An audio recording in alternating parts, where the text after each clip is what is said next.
저희 2025년 우리 발리하님 교회는 다시 쓰는 거룩행전이라고 하는 목표표를 가지고 이렇게 한 해를 살기 시작했습니다. 첫 번째 주일에도 그렇고 지난 주일에도 그렇고 오늘도 이 거룩이라고 하는 주제를 가지고 계속 하나님의 말씀을 나누게 됩니다. 여러분이 거룩하게 산다는 것이 무엇일까요? 우리는 이 거룩하게 산다 이 질문 앞에 굉장히 복잡하고 어렵게 생각하는 경우가 있습니다. 그러나 이 거룩하게 산다, 신앙생활을 한다는 것을 단순하게 생각할 필요가 사실은 있습니다. 우리는 30년, 40년, 50년 그 이상 신앙생활을 해오면서 정말 많은 예배를 드려왔고 정말 많은 찬양과 찬송가를 불렀고 이 많은 말씀들을 우리가 들어왔는데 그 말씀의 그 공통된 주제가 무엇이었습니까? 하나님이 우리와 함께 하신다. 하나님을 바라보십시오. 하나님께 맡겨드리십시오. 하나님의 약속을 믿으며 살아가십시오. 하나님만을 섬기십시오 라고 하는 이런 주제로 우리가 그동안 예배를 드려왔고 찬양을 불렀고 말씀을 들어왔습니다. 복잡하게 생각하면 참 복잡해질 수밖에 없는 그런 내용들입니다. 하나님께 내 삶의 전부를 맡겨드릴 수 있을까? 하나님께 정말 내 삶을 다 내어드리는 이 100%의 순종을 감당할 수 있을까? 이런 생각에 사로잡히면 할 수 없는 내용들입니다. 그런데 놀라운 사실은 우리의 삶의 아주 작은 부분부터 하나님께 맡겨드리기 시작할 때 하나님은 우리의 작은 것을 작다라고 여기지 않으시고 마치 우리의 전부를 맡겨주시는 것처럼 그렇게 여겨주신다라고 하는 사실입니다. 우리의 복잡하고 분주하고 여러 문제 많은 삶에서 아주 작은 1%만이라도 하나님 앞에 순종하기 시작한다면 하나님은 우리의 순종을 마치 100% 순종인 것처럼 받아주신다라고 하는 사실이죠. 그렇게 조금씩 우리의 삶의 방향을 하나님께로 돌이킬 때 하나님으로부터 주시는 그 말씀이 우리의 삶으로 들려오기 시작하면서 그 말씀을 따라 삶에서 만나는 여러 선택들 앞에 하나님을 위한 선택을 하게 되면서 우리의 삶이 점차 하나님이 말씀하시는 거룩의 삶으로 변화되어져 가는 거예요. 이것을 가리켜서 이 성화의 과정이다라고 이야기할 수 있습니다. 다시 쓰는 거룩행전입니다. 올 한 해 우리의 삶에서 우리가 내딛는 한 걸음 한 걸음이 거룩을 위한 삶이 되기를 소원하면서 그렇게 한 해를 살아가시기를 바랍니다. 오늘 본문은 이사야 선지자라고 하는 사람이 등장합니다. 그는 선지자로 부름받기 전에 그 남유다의 10번째 왕이었던 우시야 왕의 모든 행적들을 기록했던 서기관이었고 왕의 측근 신하였습니다. 그러나 이 우시야 왕이 죽은 직후에 그는 크게 좌절했고 한편으로는 실망했고 그 마음에 두려움과 근심과 걱정으로 가득했습니다. 그 이유는 52년 동안 남유다를 다스려온 이 우시야 왕이 정말 나라를 잘 통치했지만 그의 인생 말년에 교만에 빠지게 되면서 이 제사장이 집례해야 될 그 제사를 자신이 하려고 나서다가 그 일이 하나님 앞에 죄가 되고 말았고 그만 나병에 걸리게 되고 말았기 때문입니다. 이 나병에 걸린 사람은 율법에서 부정한 사람이라고 규정합니다. 다른 사람에게 그 질병의 부정함, 또 죄의 부정함을 전염시켜서는 안 되었기 때문에 공동체로부터 격리될 수밖에 없었습니다. 이 나병에 걸린 우시야는 별궁으로 격리되어서 결국 그곳에서 죽음을 당하고 말았습니다. 얼마나 그 비참한 인생의 마무리 아니겠습니까? 백성들 모두가 그 우시야를 존경하고 사랑했는데 이 우시야 왕 역시 하나님 앞에서 정직하고 바르게 나라를 잘 다스려 왔는데 그 인생 마지막에 교만에 빠지게 되면서 안타까운 죽음을 맞이했으니 얼마나 비참한 일인지 알 수가 없습니다. 그의 안타깝고 비참한 죽음 앞에 이 남유다 백성들은 마치 하늘이 무너지는 듯한 그런 큰 아픔을 느끼면서 슬퍼했고 이사야 역시 마찬가지로 크게 슬퍼하면서 두려움과 걱정의 마음으로 이 성전에 엎드려 있었다는 사실이죠. 이때 하나님께서 이사야에게 하나님의 성전의 환상을 보여주시면서 이사야를 선지자로 부르십니다.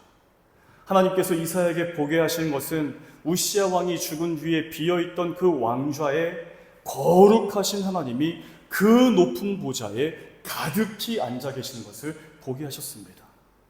이 환상을 보게 하신 것은 우시야 왕이 남유다 나라를 잘 통치하고 다스릴 그때에도 그 나라의 왕은 하나님이시다. 우시야 왕이 교만에 빠져 비참한 죽음을 맞은 그 뒤에 그 왕의 자리가 크게 비어 있어도 여전히 이 나라의 참된 임금은 하나님이시다라는 사실을 그 환상을 통해 이사야에게 말씀하신 하나님이십니다. 사랑하는 여러분, 우리의 삶에는 때때로 우리가 감당하기 힘든 어려움과 문제 앞에 설 때가 있습니다. 언제입니까? 갑작스럽게 내 삶에 질병의 문제가 찾아왔을 때입니다. 갑작스럽게 나의 사랑하는 가족, 내 사랑하는 친구를 떠내보내야만 하는 그런 일들을 겪을 때일 것입니다. 오늘 우리와 함께 예배를 드리시는 분들 가운데 우리나라 대한민국을 사랑하지 않는 분이 계십니까? 대한민국을 사랑하지 않는 분이 계셔요? 아무도 없죠. 모두가 다 대한민국 사랑합니다. 지금 이 나라가 겪게 된 그 큰 문제 앞에서 다들 걱정스러운 마음으로 가득할 것입니다. 어떻게 우리나라가 이렇게 되었나 싶을 만큼 걱정되는 그 일들이 지금 우리의 현실이 되어 있기 때문에 그런 것이죠.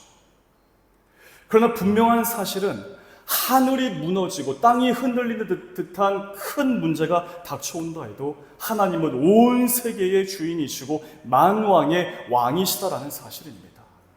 우주의 먼지보다 작은 우리들의 삶의 참된 주인이 바로 우리가 믿는 하나님이시다라고 하는 사실이죠. 하나님을 주인 삼으면, 그래서 하나님께 모든 것을 맡겨드릴 때 우리의 삶은 흔들리지 않을 수 있습니다. 모두가 다 흔들릴 때 하나님께서 함께 하셔서 흔들리지 않는 삶, 바로 그 삶이야말로 구별된 삶, 바로 거룩한 삶 아니겠습니까?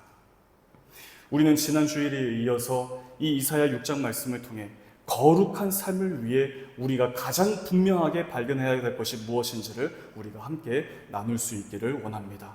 오늘 본문 4절과 5절 말씀을 같이 한번 읽겠습니다. 시작. 이같이 화답하는 자의 소리로 말미암아 문지방의 터가 요동하며 성전의 연기가 충만한지라. 그때에 내가 말하되 화로다 나여 망하게 되었도다.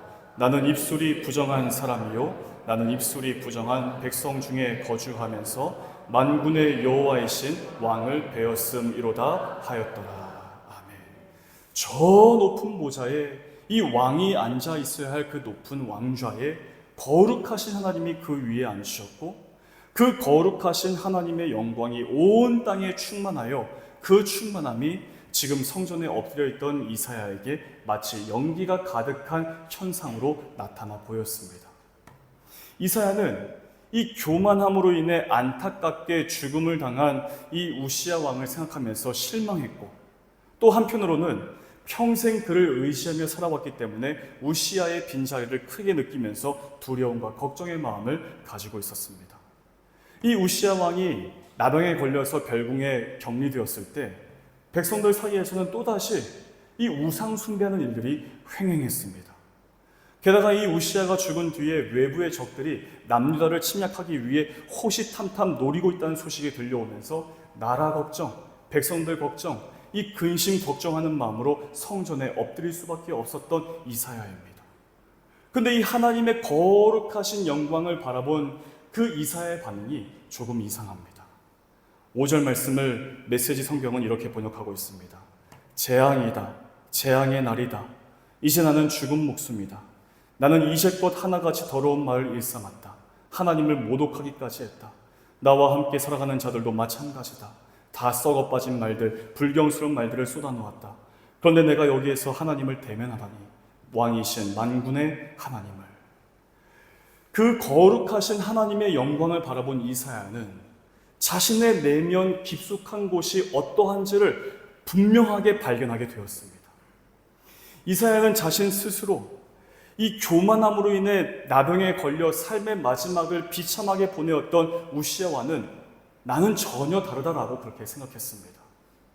또한 하나님의 말씀이 끊임없이 선포되고 또 선포되었지만 여전히 그 말씀을 귀를 닫고 듣지 않은 채 결국엔 다시 우상 숭배를 일삼는 그 어리석은 백성들과는 나는 전혀 다른 삶이다라고 그렇게 생각했습니다. 사실은 그 이사야의 마음과 그의 입술에서는 이 백성들의 어리석음을 비난했고 무시했고 정죄했던 그 생각과 말들이 마구마구 튀어나와 있었다는 사실을 전혀 알지 못한 채 그렇게 하나님 앞에 서 있었다라고 하는 사실이죠.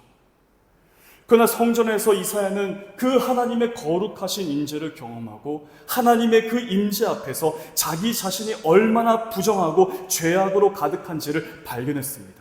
자신이 백성들을 정죄했고 비난했지만 이사야 자신은 오히려 그 백성들보다 추악하고 부정하고 심지어는 자신이 뱉은 말 가운데에는 하나님을 모독했던 말들이 있었다라고 하는 사실을 바로 그 순간 깨닫게 되었다라고 하는 사실이죠. 여러분, 과연 이사야만 그러할까요? 때때로 우리는 앞의 모습과 뒤의 모습이 전혀 다를 때가 있습니다. 앞에서는 고상한 말을 하고 의로운 행동을 말하려고 하지만 뒤에선 전혀 다른 모습을 가질 때가 있습니다. 때때로 여호수아서의 이 아간처럼 뒤에서 은밀하게 죄를 범하면서 그 죄가 주는 아슬아슬한 그 즐거움을 누릴 때가 있습니다. 또한 내 자신의 감정에 치우쳐서 그 감정을 따라 함부로 사람을 판단하고 함부로 사람을 정죄할 때가 있습니다. 우리는 매주일 예배를 드리면서 사도신경으로 신앙 고백을 합니다. 그 신앙 고백의 내용 가운데 나는 심판하시는 하나님을 믿습니다라고 하는 내용이 있습니다. 하나님께서 이 땅에서 이루어지는 모든 일들의 선과 악을 판단하시니 나는 내가 함부로 판단하거나 함부로 심판하려고 하지 않고 하나님께 모든 판단과 심판을 맡겨드리겠습니다. 살아있는 자와 죽은 자, 영원히 살게 될 자, 반대로 영원한 죽음에 처하게 될 자에 대한 판단, 이 모든 판단은 오롯이 하나님께 있으니 내가 함부로 사람들을 판단하고 정죄하지 않겠습니다. 나는 하나님의 심판을 믿습니다라고 하는 고백입니다. 우리는 날마다 이 사실을 고백합니다. 왜냐하면 우리는 하나님을 예배하는 공동체이고 하나님의 심판이 옳고 변함없는 진리라는 사실을 믿는 사람들이기 때문에 그렇습니다. 그러나 우리 자신을 돌아보면 사람들을 함부로 판단하고 정죄하고 때때로 내 감정과 내 기분이 기준이 되어서 심판과 저주의 말들을 마구마구 내뱉을 때가 있습니다. 내가 스스로 나의 입술을 열어서 하나님의 심판을 믿습니다라고 고백했지만 나도 의식하지 못한 그때에 나 스스로가 하나님의 자리에 올라서 하나님의 권한인 심판하는 자로 설 때가 있다라고 하는 사실입니다. 아무튼 이사야는 자신이 그토록 의지했던 우시아 왕이 죽고 나라 안팎으로 우상 숭배와 외부의 적들의 침략의 소식들이 난무한 가운데 두려움과 절망과 걱정과 근심으로 가득한 마음을 이끌고 성전에 엎드려 있을 때 하나님의 임재가 바로 그에게 허락되었습니다. 이 하나님의 거룩하신 임재 앞에서 제일 먼저 이사야가 반응한 것은 화로다 나여 망하게 되었다. 오늘이 나의 재앙의 날이다. 흔히 이야기하는 내 제삿날이다. 자신의 그토록 추악하고 이 더러운 죄악된 모습을 발견하면서 어쩔 줄 몰라 했던 이 이사야의 모습을 보게 되는 것입니다. 자신은 그동안 이 백성들은 어리석고 저자들은 부정하고 저 백성들은 죄를 받아 형벌을 받아 마땅해야 이 자들이라고 그렇게 판단해 왔지만 자신 역시 그런 백성들과 결코 다르지 않고 심지어는 하나님을 향해 모독하는 말까지 내뱉은 참으로 추악스러운 자라는 사실을 발견하고 그 거룩하신 하나님 앞에서 낱낱이 드러난 자신의 죄의 문제를 발견하고 어쩔 줄 몰라 했던 것입니다. 사랑하는 여러분, 복음이란 바로 이런 것입니다. 우리가 복음을 듣고 예수님을 영접하게 되었을 때 우리에게서 첫 번째로 나타나는 그 반응은 내가 이토록 추악한 죄인이었구나라는 사실입니다. 오늘 예배를 드리시기 위해서 오신 이 분들 가운데 어떤 이유로 우리 교회에 오셨습니까? 특히 한국에서 멀리 떨어진 이 아름다운 섬이라고 하는 이 발리까지 오셔서 굳이 교회를 찾아보고 굳이 이렇게 예배를 드리시는 그 이유가 무엇입니까? 교회에는 다양한 사람들이 존재합니다. 남녀노소가 존재하고 보수적인 사람, 진보적인 사람, 많은 상처를 입은 사람, 반대로 많은 상처를 입힌 사람, 분노가 많은 사람, 사람들 만나는 것을 좋아하는 사람, 반대로 사람을 만나는 것을 기피하는 사람들도 있습니다. 여러 다양한 사람들이 교회에 존재합니다. 이처럼 모든 분들이 처음 복음을 듣고 교회에 와서 예배를 드릴 때 느끼는 감정은 교회는 참으로 평안한 곳이다. 내게 위로가 된다. 하나님은 나에게 위로를 주시고 나에게 친구 같은 분이다라는 그 사실을 느낍니다.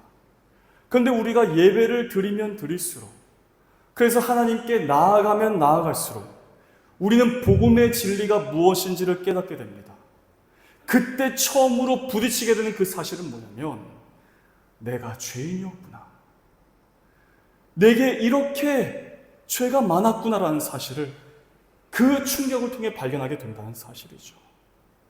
하나님에 대해서 그저 평안을 주시는 분, 위로하시는 분, 내게 친구 같은 분 정도로만 알아왔지만, 복음이 우리에게 말씀하시는 것은 하나님은 한없이 크신 하나님, 온 우주와 모든 만물을 창조하시고 지금도 살아서 다스리시는 전능하신 하나님, 우리의 인식의 세계로서는 결코 다 담아낼 수 없는 그 크신 하나님이시라는 사실을 복음이 우리에게 말씀해 줍니다. 그러면서 동시에 복음은 우리 자신에 대해서 이렇게 말씀합니다. 그 넓디 넓은 우주 속에서 먼지보다 작은 존재가 바로 나라고 하는 사실을 깨닫게 하고, 더 충격적인 사실은 이렇게 작디 작은 존재인 내가 그동안 하나님의 원수로서 지금까지 살아왔고 그 죄로 인해 영원한 형벌에 처하게 된다는 사실 또한 깨닫게 하는 것입니다. 이것이 바로 복음이 우리에게 말씀해주는 가장 중요한 내용이라고 할 수가 있는 것이죠. 그러나 우리 자신 스스로의 힘으로는 그 영원한 형벌, 즉 영원한 죽음의 문제를 해결해낼 수 있는 힘이 전혀 없다는 사실입니다. 구원에 있어서 철저히 무력한 존재가 바로 나 자신인 것이죠. 화로다 나여 망하게 되었도다. 이 마음속 깊은 곳에서 터져나오는 이 탄식이 과거의 성경 말씀 가운데 기록되어진 이사야만의 탄식이 아니라 바로 우리의 탄식인 것입니다. 내가 이토록 추악한 죄인이었군요. 그동안 나라고 하는 존재가 전능하신 하나님을 대적하는 자로서 내가 그렇게 살아왔습니다. 이 무거운 죄의 짐을 내가 과연 어떻게 내려놓을 수 있고 해방될 수 있겠습니까? 이사야만의 탄식이 아니라 우리의 탄식이라고 하는 사실입니다. 그런데 오늘 본문 6절과 7절에서 이렇게 말씀합니다. 우리 6절과 7절 말씀을 같이 한번 읽겠습니다. 시작. 그때에 그 스랍 중에 하나가 부젓가락으로 제단에서 집은다 핀 숯을 손에 가지고 내게로 날아와서 그것을 내 입술에 대며 이르되 보라, 이것이 내 입에 닿았으니 내 악이 죄하여졌고 내 죄가 사하여졌느니라. 아멘. 화로다 나여 망하게 되었도다. 나는 이제 죽게 되었구나 하면서 자신의 죄를 발견하고 어쩔 줄 몰라 했던 이 이사야에게 하나님께서 죄사함의 은총을 허락하시는 거죠. 하나님께서 천사를 통해 이사야 자신이 발견한 모든 죄를 다 깨끗하게 씻어주신 것입니다. 우리가 신앙생활을 하면서 하나님께 더욱 가까이 나아가 복음의 진리를 깨닫고서 우리 안에 꽁꽁 감추어진 그 죄악들을 발견하게 되고 그렇게 하나님 앞에서 탄식하며 회개할 수밖에 없게 됩니다. 그런데 단지 탄식만 하고 그치는 것이 아니에요. 여기에 중요한 사실이 있습니다. 놀라운 사실은 우주의 먼지보다 작은 나를 구원하시기 위해 그 크신 하나님께서 나와 같은 사람이 되셔서 내게로 찾아오셨을 뿐만 아니라 나의 모든 죄의 짐을 그 하나님이 십자가에 지고 십자가에서 죽임을 당하셨다라고 하는 사실입니다. 그래서 십자가에서 흘리신 피로 우리의 모든 죄를 깨끗하게 씻어주셨습니다. 이 사실을 복음이 우리에게 말씀하시는 거예요. 거룩하신 하나님, 죄와는 결코 가까이 하실 수 없는 하나님이 천사를 통해 이사야의 죄를 용서하실 그 이유가 무엇입니까? 거룩하신 하나님, 만왕의 왕이신 하나님, 온 우주보다 크신 하나님께서 아주 작고 별 볼 일 없는 나라는 존재를 구원하시기 위해 나와 같은 사람이 되어 십자가에 달리기까지 하신 그 이유가 무엇입니까? 우리 편에서는 그 이유를 전혀 알 수가 없는 거예요. 그러나 우리는 하나님의 사랑을 받았고 모든 죄에서 용서를 받았고 영원한 생명까지 허락받았습니다. 그래서 우리는 은혜라고 고백할 수밖에 없는 거예요. 모든 것이 은혜라고 고백할 수밖에 없는 거죠. 이사야는 그 하나님의 거룩하신 임재 앞에서 자신이 죄인이라는 사실을 꼼짝없이 인정할 수밖에 없었습니다. 그 죄로 인해 죽을 수밖에 없다는 사실 역시 알았습니다. 그러나 하나님께서 그런 자신의 모든 죄를 용서하시고 깨끗하게 하신 하나님의 크신 은혜를 경험하고서 하나님 되심을 인정하며 하나님을 위해 살기로 고백한 삶이 된 것을 우리가 이 말씀을 통해 발견하게 되는 것입니다. 사랑하는 여러분, 왜 교회에 나오셨습니까?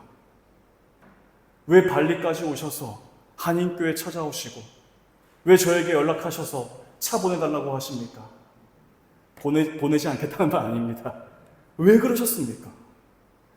별로 가깝지도 않은데 우리 교회 오시면 아시겠지만 구불구불하게 그 시골길로 뭐하러 그 좋은 발리에서 놀면 되지 뭐하러 교회 오셨습니까? 왜 예배 드리십니까? 여기에서 영원히 죽을 수밖에 없는 우리 자신을 용서하신 그 하나님의 사랑과 크신 은혜 때문에 내가 하나님을 하나님으로 인정하며 바르게 고백하고 섬겨야 하기에 어떻게 해서든 교회로 나와서 하나님을 예배할 수밖에 없기 때문에 우리가 이 자리에 나온 것입니다. 만약 그런 이유 없이 그냥 나왔다 할지라도 그 사실을 복음의 말씀을 통해서 우리가 알아야 한다라고 하는 사실이죠. 거룩의 삶이란 바로 이런 것입니다. 내가 스스로 거룩한 행동을 하기 위해서 방전맞게 뛰지 않고 천천히 걷는 것 거룩입니까? 아닙니다. 거룩하기 위해서 굵은 목소리로 이야기하는 것 아닙니다. 선을 행하고 윤리적인 삶을 살고 정의롭게 살아가는 것 전혀 아닙니다. 이 거룩의 삶이라는 것은 진리의 말씀인 복음 앞에서 우리의 자신이 산산조각나듯 부서지는 것입니다.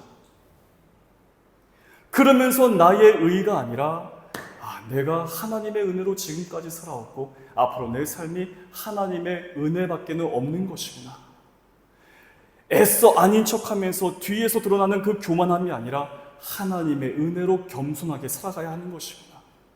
이 복음이 말씀해 주신 하나님의 크신 은혜에 빚진 자의 심정으로 하루하루 살아가는 이 삶이 얼마나 가치 있고 얼마나 의미 있고 얼마나 복된 삶인지를 알면서 살아가는 것, 바로 거룩한 성도의 삶인 것입니다. 사랑하는 여러분, 이제 우리는 다시 세상으로 돌아갑니다. 여러분이 다시 돌아가야 할 그 세상에서 여러분은 과연 무엇을 선택하며 사시겠습니까? 내 욕망, 내 마음, 내 감정, 내 기분에 따라 선택하며 사시겠습니까?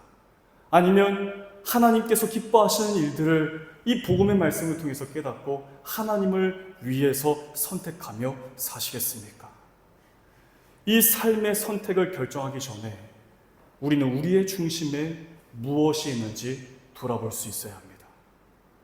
우리 영혼의 중심에 나를 사랑하여 은혜로 구원하여 거룩의 삶을 살게 하신 하나님이 계시는가? 아니면 하나님이 아닌 다른 대상들을 내 영혼의 중심에 두고 있는지 그걸 먼저 발견하고 구분할 수 있어야 됩니다. 때로는 하나님이 아닌 대상들이 내 삶을 기쁘게 만들기도 하고 내게 만족을 줄 때도 있습니다. 그러나 그것은 금방 다시 목마르고 갈증나게 할 뿐입니다. 그러나 하나님을 우리 영혼의 중심에 모시고 살아가면 영원히 목마르지 않는 것이죠. 왜냐하면 하나님이 주시는 은혜의 풍성함 때문입니다. 때때로 우리는 우리의 삶에서 공허함을 느낄 때가 있습니다. 정말 열심히 살아왔는데 왜 이렇게 내 삶이 허무한 것이지? 정말 열심히 살아왔는데 왜 내 손에는 아무것도 쥔 것이 없는 것이지? 하면서 깊은 공허감에 빠질 때가 있습니다. 그런 마음이 들 때일수록 우리는 우리 자신을 돌아봐야 하는 거예요. 이 복음의 진리의 말씀에 크게 부딪혔던 그 하나님의 성전에서 경험한 하나님의 크신 은혜를 기억해낼 수 있는 예배 드림의 자리에서 우리 자신을 돌아볼 수 있어야 하는 것입니다. 예배를 드리면서 우리 삶의 중심에 하나님이 살아계시다라는 사실을 발견하고, 그래서 하나님이 주시는 새 힘으로, 하나님이 주시는 그 기쁨으로 더욱 힘있게 우리에게 허락하신 삶으로 살게 될 줄로 믿습니다. 이번 한 주간도 거룩 행전의 삶을 살아가며 승리하는 삶이 되시기를 우리 주 예수 그리스도 이름으로 간절히 축복합니다. 기도하겠습니다. 거룩 행전의 삶을 살아가기를 원하는 우리에게 예배 드림을 통해 복음의 진리가 우리에게 말씀해 주시는 그 하나님의 크고도 놀라우신 은혜를 발견하게 하여 주시옵소서. 그 놀라우신 은혜에 빚진 자의 심정으로 하나님을 내 삶의 중심에 모시고 하나님이 기뻐하시는 일들을 내 삶을 통해 선택하고 내 삶을 통해 하나님만이 높아지도록 인도하여 주시옵소서. 우리가 살아가는 세상 두려움 많고 문제 많고 걱정 근심거리 많습니다. 그러나 우리와 함께 하시는 하나님과 동행하면서 하나님의 은혜를 마음껏 노래하는 거룩한 성도들 다 되게 하여 주시옵소서. 모든 말씀 우리 주 예수 그리스도 이름으로 간절히 기도하옵나이다. 아멘.